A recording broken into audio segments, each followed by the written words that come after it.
The night the city forgot how to breathe, a little girl stood barefoot on the cold pavement outside the hospital, counting the cracks in the concrete as if they were stars she could still reach. Her small fingers were wrapped around her mother's coat, not because it was warm, it wasn't, but because letting go felt like falling.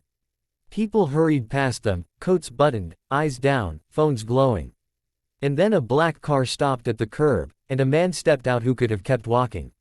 He almost did. This is the moment everything changed. Her name was Alina, and she was 7. She knew the hospital smell better than she knew the smell of her own home. Disinfectant and fear had become familiar companions over the past 3 months. Her mother, Sarah, had learned how to smile without meaning it, how to say, "Thank you," without hope, and how to wait. Wait for test results, wait for doctors, wait for miracles that never seemed to arrive on time.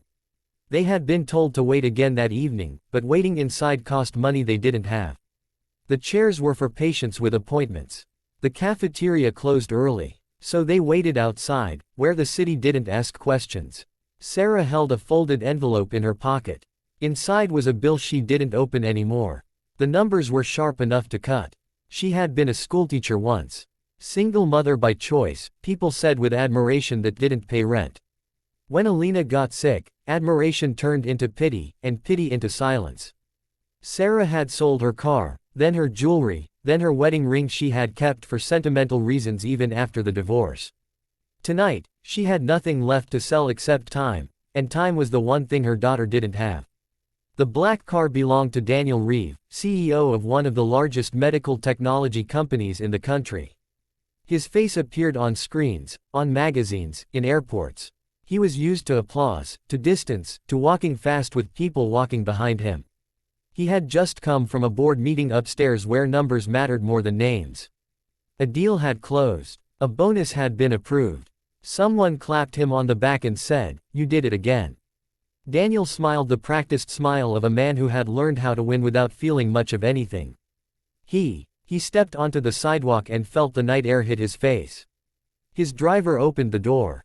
Daniel glanced at his phone, already halfway into tomorrow. That's when he heard a cough, small, dry, trying not to be loud. He looked up and saw Alina.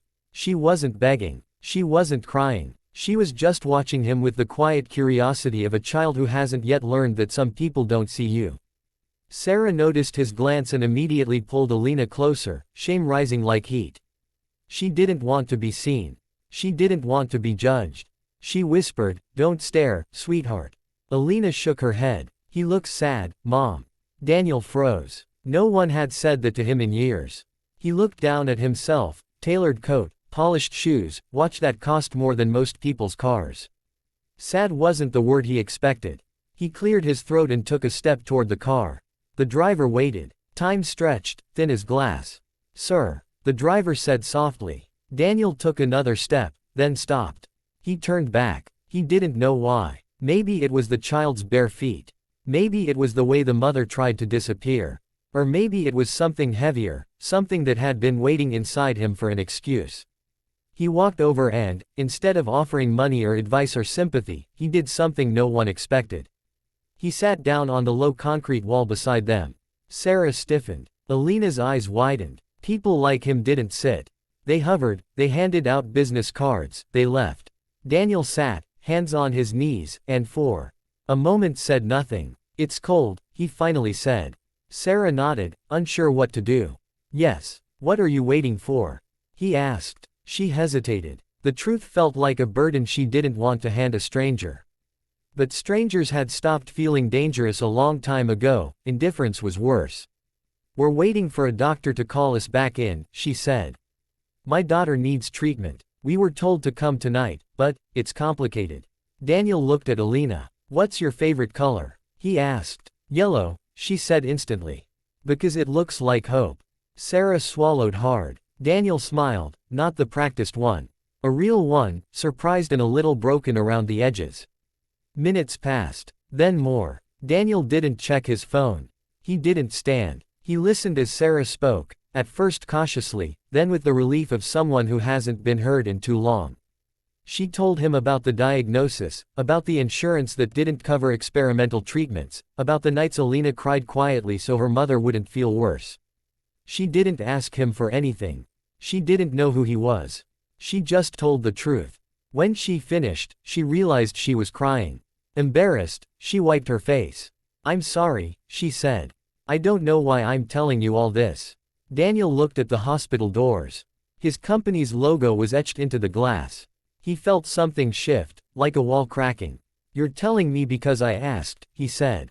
"And because you're tired." A nurse stepped outside, scanning the sidewalk. "Alina," she called. Sarah jumped up. Daniel stood too. The nurse explained there would be another delay. The specialist was running late. Sarah's shoulders sagged. Daniel watched the hope drain from her face. "Come with me," he said suddenly.